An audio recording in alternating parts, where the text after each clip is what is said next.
le ro pui na kathan zong dekha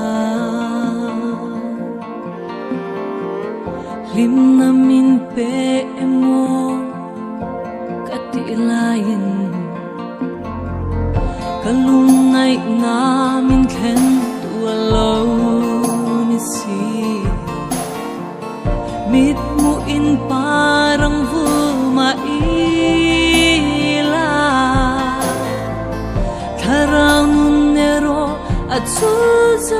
si kathil lung bol ho hi isu ithiang lim ro eng dang re ka ngai lo nge tu dang re ka ngai lo nge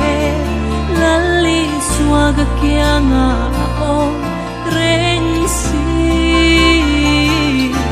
lung ngai le mangan na ten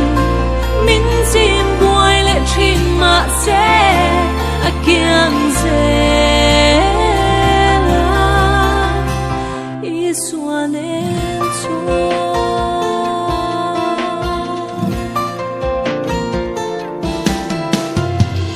she om na le lung ngai na ka tor zong dekha nang min nai tir tu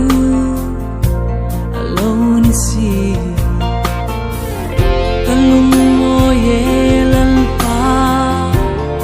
ikianga nung tharin bul ka chan le ta tu na chuan eng dang ka nai long thin lung ro lu be iswa ka nei to si eng dang reng ka ngai long du dang reng ka ngai long lali swa ka kia na a om reng si lung ngai le mangan na ten min sim boy le chin ma se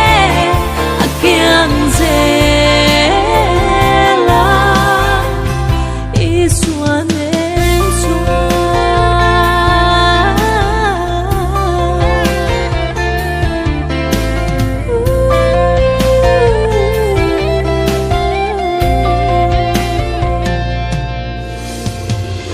ro pui na le ning than na te chang ma ila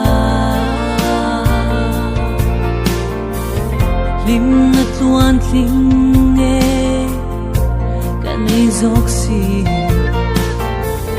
ta lo me